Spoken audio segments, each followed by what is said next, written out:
Hey there, how's it going? I put you up high. Oh, it looks like there's stuff on you. Let me get that off.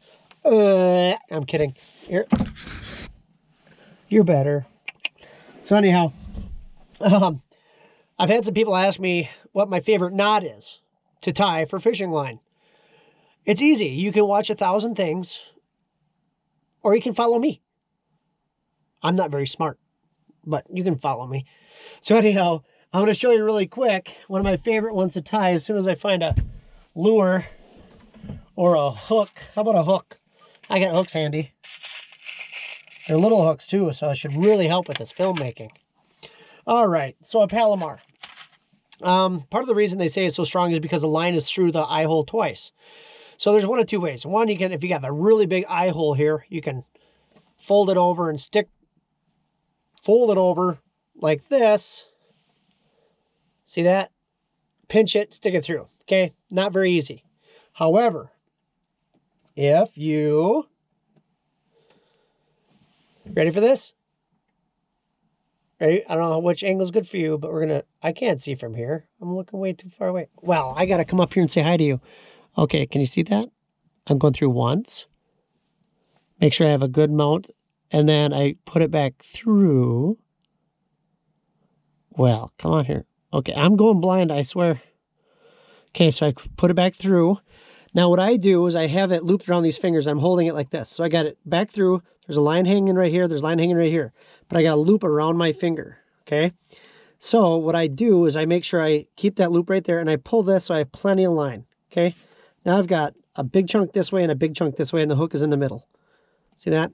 Now what I do is I take this, and I hold it both ends. I put my finger in the middle, and I tie a knot. See that? Now I let go of that one. Dang it.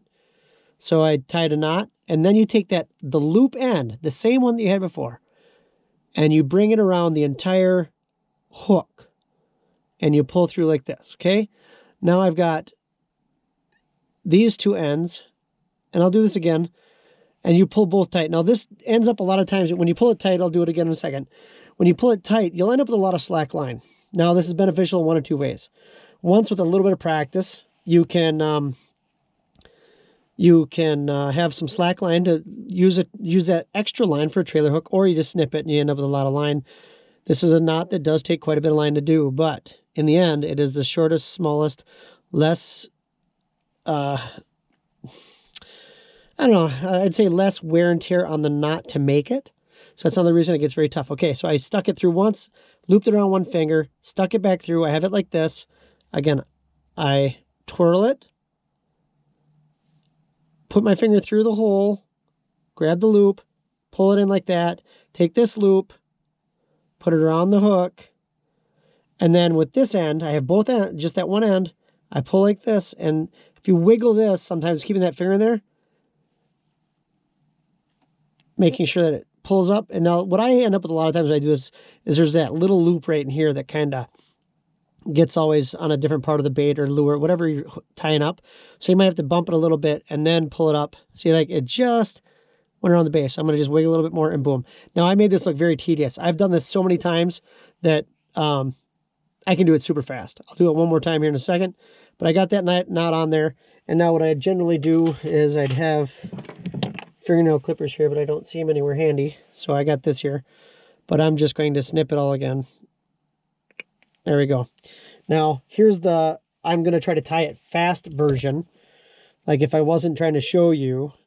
Because I've had people say, oh, that's just too hard. I'm just doing my old fisherman's knot. Well, you know what? I've had those fail on me so many times because I just think, oh, I'm too lazy. And I think I can do it a little bit faster. Well, but now, once you're good at this, again, stick it through once. I pull plenty of line through. And, you know, you just start to learn real quick how your hands move, just like tying a shoe. Once you get good at it, use my mouth, go like this, boom, pull it around. I got the loop around the hook, and there. That time, that's how fast it was. Don't use your teeth. I almost did it again. I've done it several times. I need to stop. Snip your line. You have a good, solid knot. It works amazing. And it's small knot. It's just really great. So I can't recommend the Palomar enough. I've had people say, oh, don't use it on this type of line, that type of line. You know what? I've used a lot of different lines in my day, and every time I'm going to tie the Palomar. Argue with me? I don't care. I ain't changing. I like the way I tie it. What's up? Hope that helped you. The Palomar knot, if mine wasn't good enough to show you how it's done, just type in Palomar knot, watch it a few more times how other people might do it. They might use a bigger line that's easier to see. I wish I had some bright line here to do it with, but find them, get it done. Thanks much.